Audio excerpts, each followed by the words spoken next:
بسم الله الرحمن الرحيم.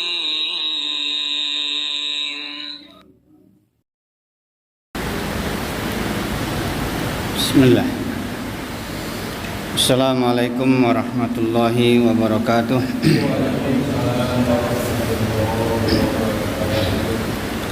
الحمد لله الذي بنعمته تتم الصالحات. أشهد أن لا إله إلا الله وحده لا شريك له وأشهد أن محمدا عبده ورسوله. اللهم صل على محمد وعلى آله وأصحابه أجمعين. يا أيها الذين آمنوا اتقوا الله حق تقاته ولا تموتن إلا وأنتم مسلمون. يا أيها الذين آمنوا اتقوا الله وقولوا قولا سديدا يصلح لكم أعمالكم ويغفر لكم ذنوبكم ومن يطع الله ورسوله فقد فاز فوزا عظيما. أما بعد، معاشر المسلمين rahimani wa rahimakumullah. Alhamdulillah, segala puji hanyalah milik Allah Rabbul Alamin, Rabb semesta alam, yang telah memberikan nikmat yang banyak kepada kita. Di antara nikmat itu, nikmat yang terbesar adalah nikmat di atas iman Islam dan di atas sunnah Nabi kita Muhammad sallallahu alaihi wasallam.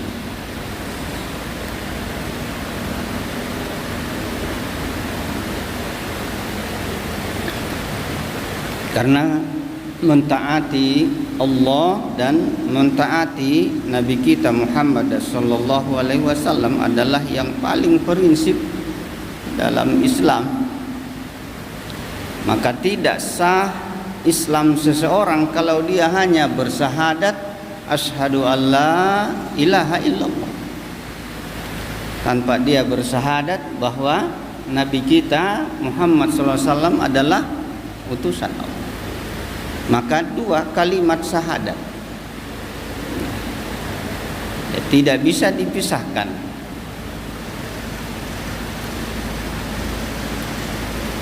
Wa ma atakumur rasul fahuju wa ma nahakum anhu fantahu.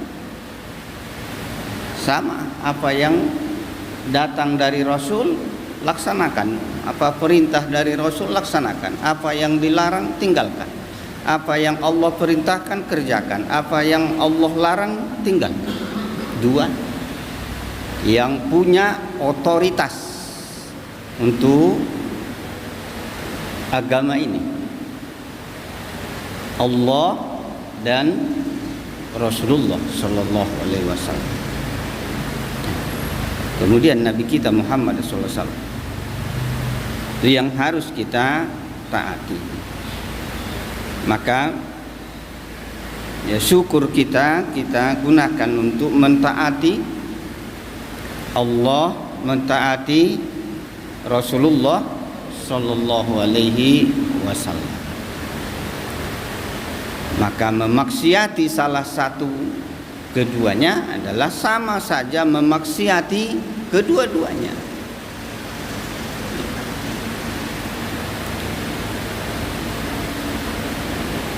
Maka jangan menganggap remeh bahwa ini kan sunnah, lalu kita bermaksiat kepada Nabi kita Muhammad sallallahu alaihi wasallam. Maka pada hakikatnya kita bermaksiat juga kepada Allah subhanahu wa ta'ala. Karena apa yang disampaikan oleh Nabi kita adalah wahyu dari Allah. Jamaah rahimakumullah, maka semua itu kita ketahui dengan ilmu. Nah, ilmu didapati di majelis ilmu. Qala Allah, wa qala Rasul wa qala ashab. Yang Allah berfirman, Rasulullah bersabda, dan sahabat berpendapat tentang. Itulah ilmu agama. Maka jelas-jelas Imam Malik menjelaskan yang bukan agama pada masa Nabi dan sahabat sampai kiamat pun itu bukan agama. Sudah close, ditutup, tidak bisa lagi. Tegas ya. Yang bukan agama pada masa Rasulullah, para masa sahabat, para masa tabi'in, maka sampai kiamat pun bukan agama. Kalaupun kita mengatakan ini baik, ini adalah ya dalil macam-macam yang disebutkan, maka tidak ada akan berubah statusnya itu menjadi agama. Karena Nabi sudah tak ada lagi yang untuk menjelaskan agama ini, karena sudah ditutup. Maka semoga Allah jadikan kita hamba-hambanya yang istiqomah untuk menuntut ilmu agama.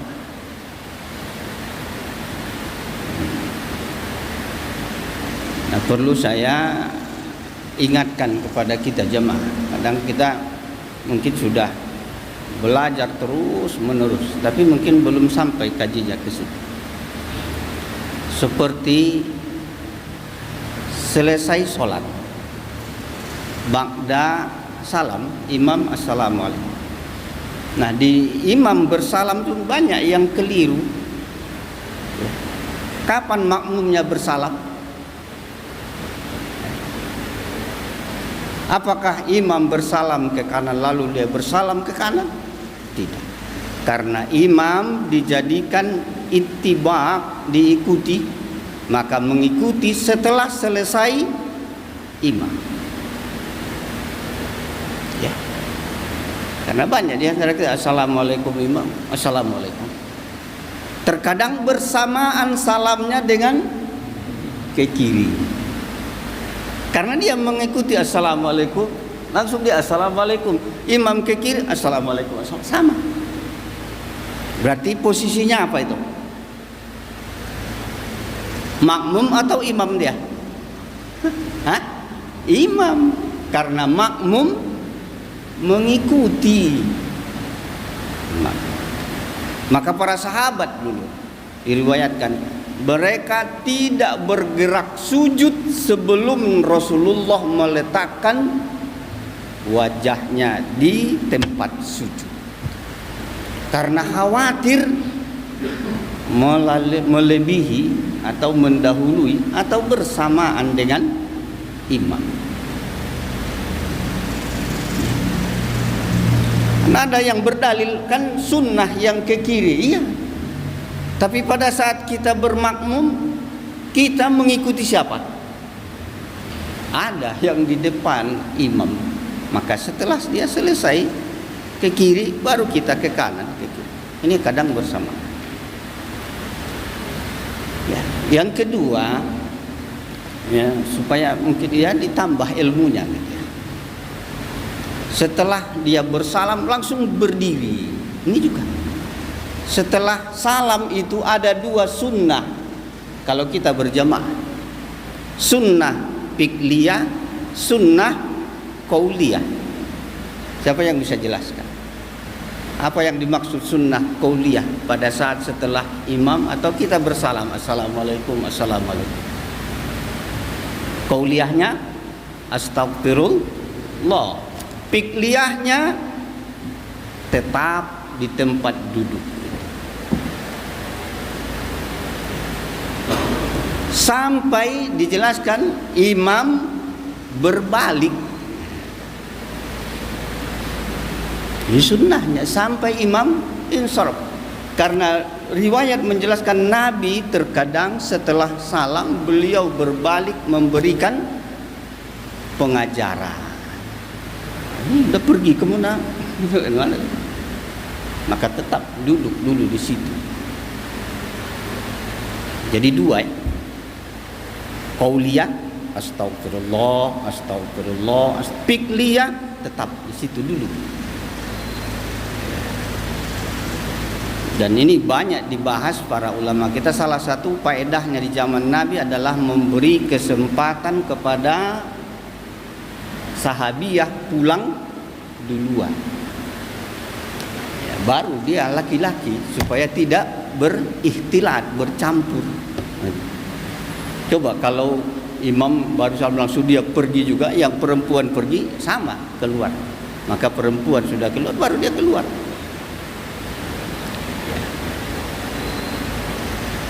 Ini sunnah. Melaksanakan sunnah dapat pahala, walahum ajrun ajim, bagi mereka pahala yang sangat besar. Duduk di situ aja sudah pahala besar.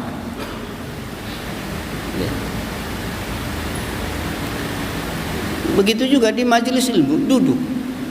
Diriwayatkan ada malaikat bertanya, mengatakan kepada Allah, Rabbi, fihim rajulun abdun khata innama marra. Ya Rabb, di majelis mereka itu ada seorang hambamu yang penuh dosa. Innama marra, hanya dia sekedar lewat. Numpang lewat, ada hajat, mau tanya mungkin, ya, duduk dia di situ. Fajalasa ma'ahum, tapi dia duduk sebentar di situ, duduk. Apa kata Allah?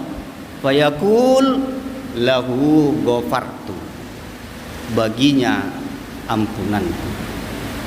Allahu akbar.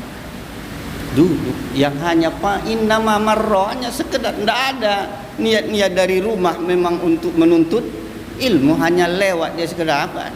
Duduk dia di situ. Fajalasa ma'ahum, dia duduk. Kata Allah, falahu ghafartu, maka baginya ampunan. Semoga Allah ampuni dosa-dosa kita yang duduk di majelis. Apalagi sudah niatnya, maka dari rumah berjalan itu pahala menuju masjid menuntut ilmu agamanya Allah Subhanahu wa ta'ala. Tapi tidak semua Allah hidayah, Allah beri taufik untuk melakukan itu. Maka berbahagialah orang-orang yang diberi hidayah, diberi taufik.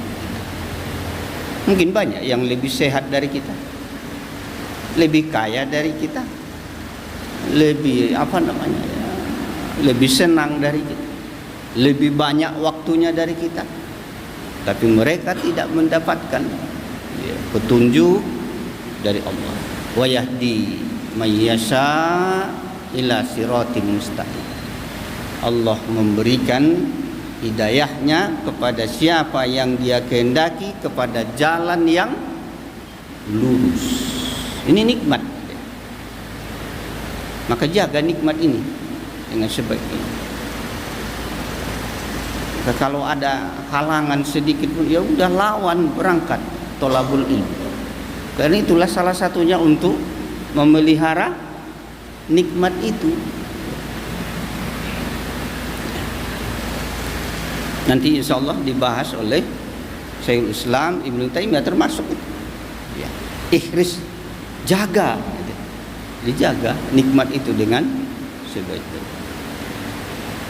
Kita lanjutkan kajian kita. Wasilah yang diperintahkan atau yang mubah tidak menafikan sifat tawakal, bahkan diperintahkan. Maka berdosa orang yang meninggalkan sebab lalu dia hanya bertawakal. Sebaliknya, orang yang mengambil sebab tetapi meninggalkan tawakal. Ada orang yang dia berobat, ya dia yakin ini obat yang mujarab, obat inilah yang menyembuhkan saya. Dosa, berdosa karena yang menyembuhkan hanya Allah Subhanahu wa taala. Maka dia mengatakan dengan berkat obat ini Allah sembuhkan saya.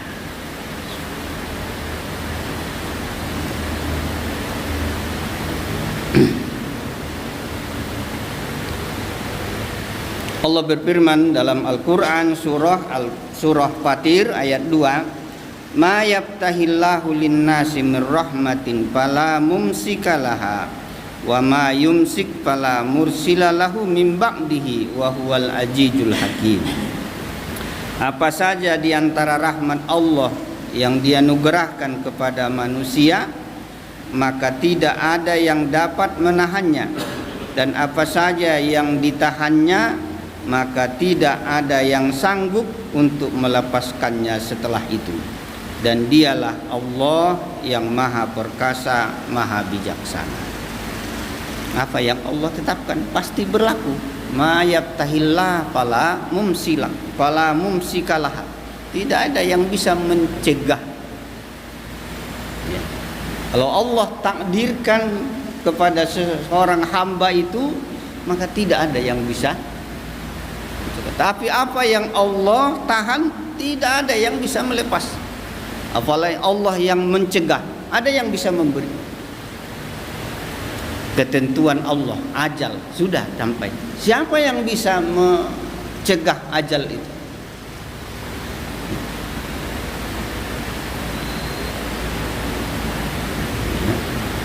Tidak bisa lah. Bahkan banyak orang di situ, tapi mereka tidak bisa berbuat.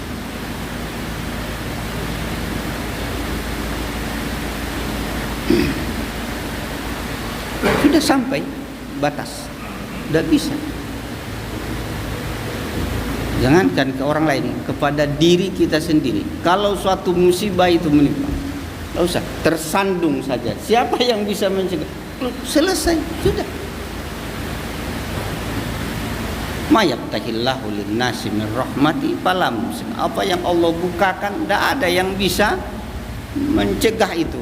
Apa yang Allah cegah, tidak ada yang bisa melepaskan. Allah sembuhkan.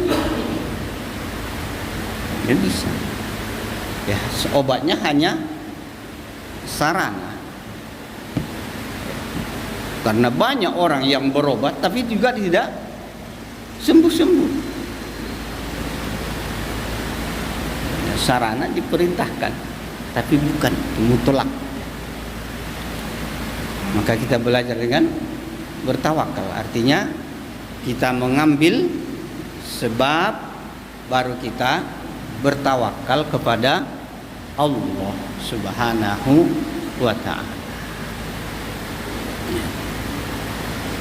Di ayat lain Allah berfirman, wa iyamsaskallahu bidurrim fala kasifalahu illa huwa wa iyamsaska bi khairin fahuwa ala kulli syai'in qadir.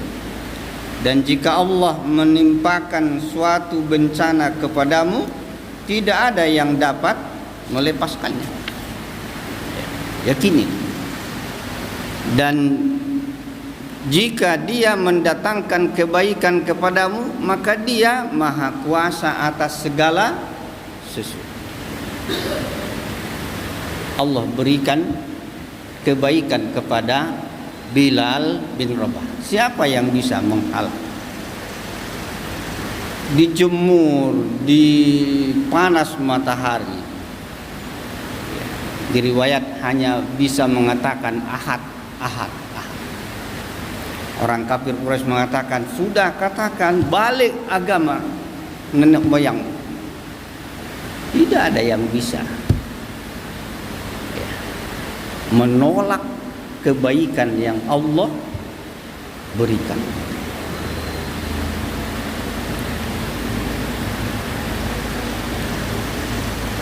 Sudah disiksa. Ammar bin Yasir keluar, disiksa. Wala roh. Wallahu ala kulli syai'in qadir. Yakin kita bahwa apa yang Allah tetapkan kepada kita pasti berlaku. Apa yang Allah hindarkan dari kita pasti tidak akan menimpa kita.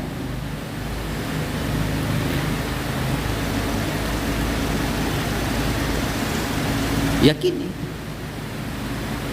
Maka doa kita salah satunya Nabi ajarkan, wa minal yakini ma tuhawwinu alaina bimasaibid dunya.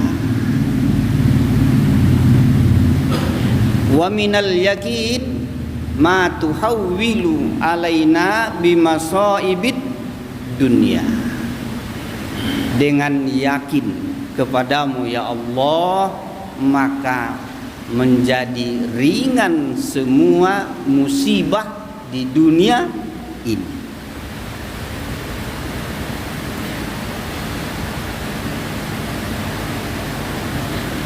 Kalau sudah tingkat yakinnya kepada Allah sudah, wa minal yakin ma tuhawwin, menjadi mudah semua musibah-musibah dunia ini. Yakin dari musibah itu Allah beri pahala. Yakin dari musibah itu Allah beri ganjaran yang baik. Yakin Allah balasi nanti kehidupan yang lebih baik. Kan mudah.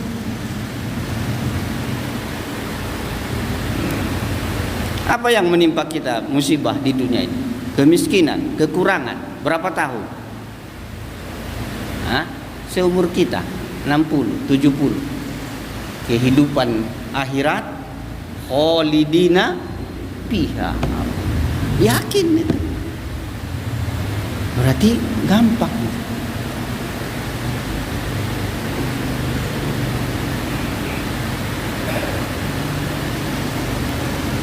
Maka matinya juga orang mukmin adalah merupakan suatu yang nikmat.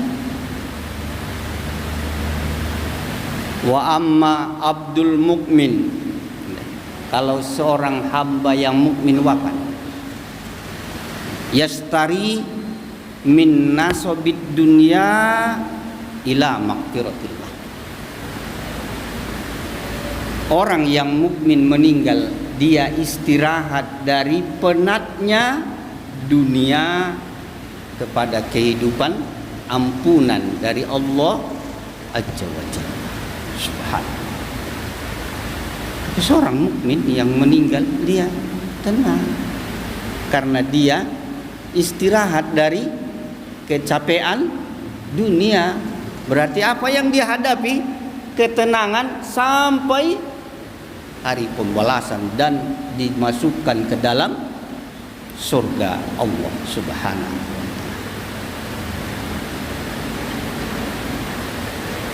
Mungkin sudah kita bahas kan perjalanan dia. Mulai dari dia wafat sudah tenang sampai diangkat ke langit, kembalikan lagi ke ruhnya ke malaikat juga memujinya. Marihut thayyib. Ini ruh siapa yang bagus, yang wangi ini.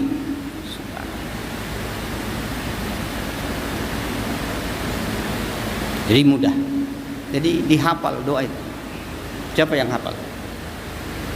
Kan dari itu salah satu doa yang diajarkan Nabi kita dalam mengakhiri majelis ilmu.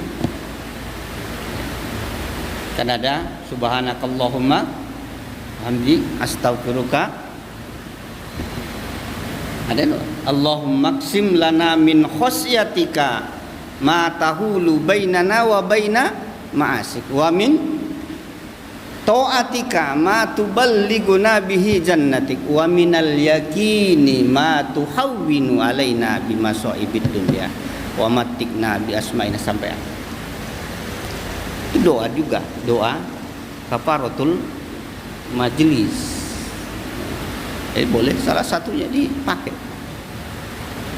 Cuma kita yang ambil yang pendek aja.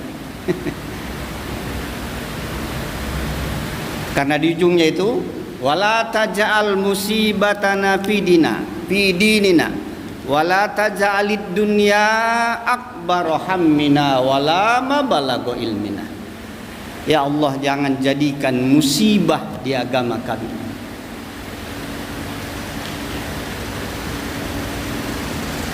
Musibah, ya. Maka salah satunya Syekh Utsaimin rahimahullah menjelaskan salah satu musibah yang dilakukan oleh umat Islam dalam sholat adalah keluar suara imam. Hajihi musibah, kata beliau. Ini adalah musibah. Sekarang enak aja. Padahal itu adalah musibah. Karena sampai orang sholat pun tidak boleh mengganggu kepentingan orang lain. Ini tolong ya, yang azan dimatikan. Terkadang sampai di rumah kok mic-nya tadi tak mati gitu. Ya salah juga, tidak berarti sudah ada yang kita ganggu orang. Ya. Ibu-ibu sholat di rumah, ini keluar, tidak matikan. Karena ulama kita menjelaskan hajihi musibah.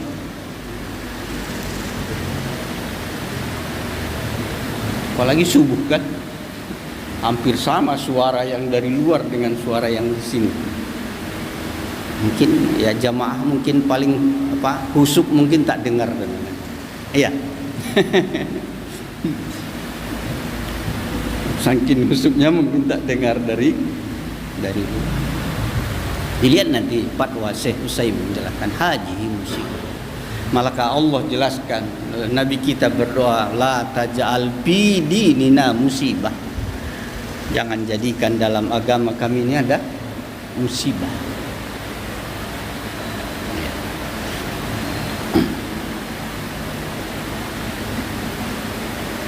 Ma'asyiral muslimin rahimakumullah. Allah berfirman lagi di dalam Al-Quran, Kul afara'aitum ma tada'una min dunillah in aradani Allahu bidurrin hal hunna kasifatu durrih au aradani birahmatin hal hunna mumsikatu rahmatih kul hasbiyallah alaihi yatawakkalul mutawakkilun. Katakanlah, kalau begitu, tahukah kamu tentang apa yang kamu sembah selain Allah? Jika Allah hendak mendatangkan bencana kepadamu, apakah mereka mampu menghilangkan bencana itu? Atau jika Allah hendak memberi rahmat kepadamu, apakah mereka dapat mencegah rahmatnya? Katakanlah, cukuplah Allah bagiku. Kul hasbi Allah alaihi yatawakkalul mutawakkilun. Cukup Allah. Karena tidak ada yang bisa mencegah yang mereka sembah selain Allah. Kalau Allah berkehendak mendatangkan, ada yang bisa mengelak.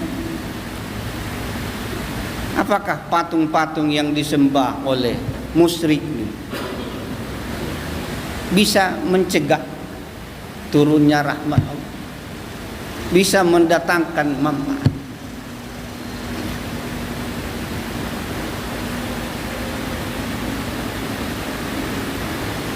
Maka Allah jelaskan, wala tada'u min dunillah ma la yanfa'uka wala yadur. Jangan kamu berdoa kepada selain Allah yang tidak bisa mendatangkan manfaat, tidak bisa mendatangkan mudarat.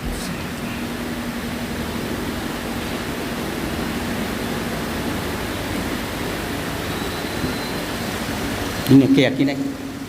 Kalau sudah ketetapan bisa, tidak ada yang bisa menolak kebaikan yang Allah beri. Tidak ada yang bisa memberi apa yang Allah cegah.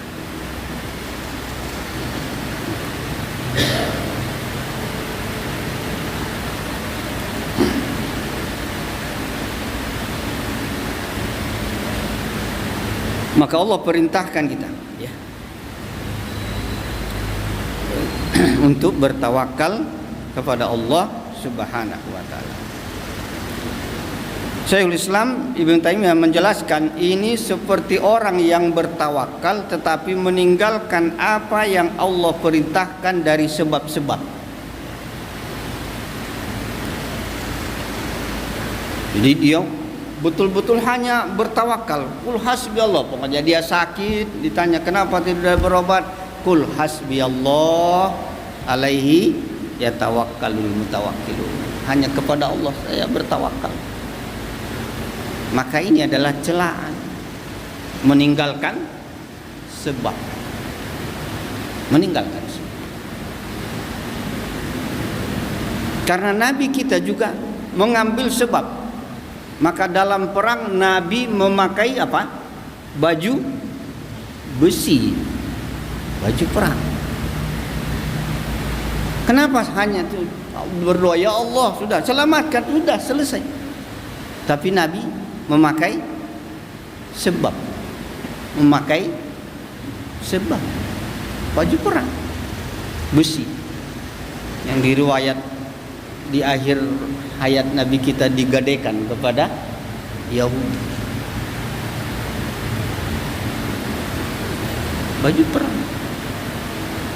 Siapa yang tingkat keimanannya yang paling sempurna kepada Allah? Nabi kita sallallahu alaihi wasallam. Tapi apakah Nabi meninggalkan sebab? Tidak. Nabi pakai baju perang.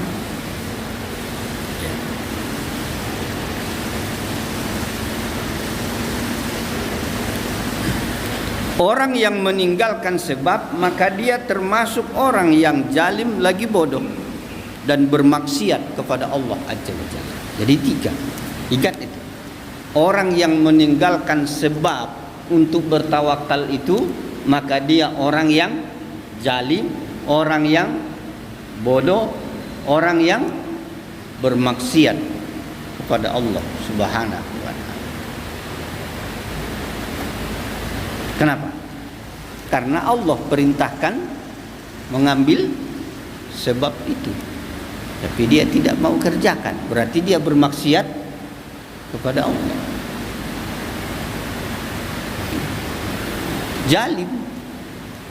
Tidak menempatkan pada tempatnya. Karena zalim kebalikan dari adil. Adil artinya apa? Al-wad'u syai'in fi makani, meletakkan sesuatu pada tempatnya, itulah adil.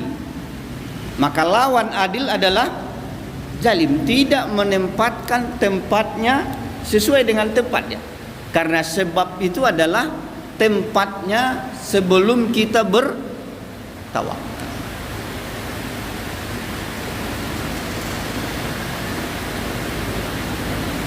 Jadi tidak bisa dipisahkan antara sebab dengan tawakalnya itu, karena dua-duanya perintah dari Allah Subhanahu wa taala.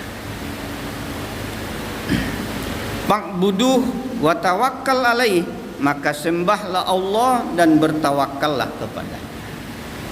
Jadi kita diperintahkan bertawakal, kita diperintahkan menyembah hanya kepada Allah.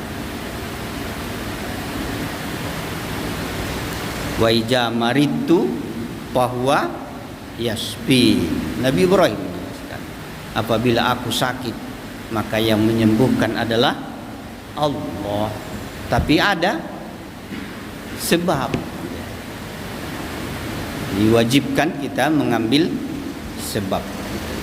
Insyaallah kita lanjutkan pertemuan berikutnya. Semoga Allah memberikan taufik hidayah kepada kita agar kita istiqomah di atas jalan yang benar, jalan yang lurus yang dilewati oleh Nabi kita dan para sahabatnya. Allahu a'lam bishawab. Subhanakallahumma hamdika asyhadu an la ilaha illa anta astaghfiruka wa atubu ilaik. Tafadhol, masih ada. Secara adat dan sunnah tadi kan setelah sholat kan ada kauliyah dan kauliyah. Kauliyah kita diam sampai imam berdiri. Misalnya cara kamu lihatnya Fiqliyahnya. Iya. Diam sampai imam berdiri. Sampai imam berputar, pansorob, berbalik. Nah, Bagaimana kasus kalau imamnya sendiri yang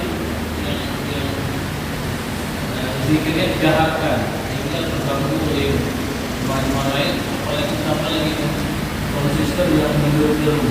Bolehkah saat itu kita berlalu atau tinggalkan? Gimana? Allahu a'lam. Nah, zikir, menjahirkan zikir ba'da salat karena fi ahdi Rasulullah, ada pada zaman Nabi kita Muhammad sallallahu alaihi wasallam. Tapi konteksnya jangan disalahpahami bahwa zikir yang dilakukan bersama-sama dipimpin. Yes. Orang melihat tidak ada yang mengganggu. Artinya tidak ada orang yang sholat baru dia jahirkan. Kalau tidak, ya. Kenapa? Karena ulama menjelaskan orang yang sama-sama sholat saja la tajhar, tidak boleh saling menjahirkan. Bagaimana orang yang satu tidak sholat, yang satu sholat, lebih lagi tidak boleh dijahirkan. Maka lihat kondisinya. Kalau kondisinya memang tidak ada yang sholat, jahirkan. Astagfirullah, astagfirullah. Yang sana astagfirullah, yang sana Allahu Akbar, sana la ilaha illallah. Boleh kita jahirkan. Ada di zaman ini. Tapi diartikan sekarang dipimpin subhanallah, subhanallah. Semua subhanallah, subhanallah. Allah Akbar, subhanallah. Itu tidak ada di zaman Nabi. Ya. Nah, kalaulah di seperti itu kondisinya, ya silakan. Karena kita mengingkari yang menyalahi sunnah Nabi kita Muhammad sallallahu alaihi wasallam. Jadi ada qauliyah, astagfirullah, astagfirullah. Ada fiqliyah, ya tetap dulu di situ sampai imamnya yang sorib berpaling. Dijelaskan oleh Aisyah radhiyallahu anhu, Nabi qadar, ya, sekedar Nabi mengucapkan astagfirullah, astagfirullah, astagfirullah, Allahumma antas salam wa minkas salam wa ilaika yaudu salam tabaraka. Baru Nabi berpaling. Ya sekedar itu. Berapa menit? Ya 2 menit atau 3 menit dulu situ. Baru berpaling. Kalau memang imamnya tak berpaling-paling, ya sekedar mengucapkan itu. Iya. Kalau memang dia tidak berpaling kan. Karena Aisyah menjelaskan sekedar gitu. Ya, Allahu a'lam bishawab. Assalamualaikum warahmatullahi wabarakatuh.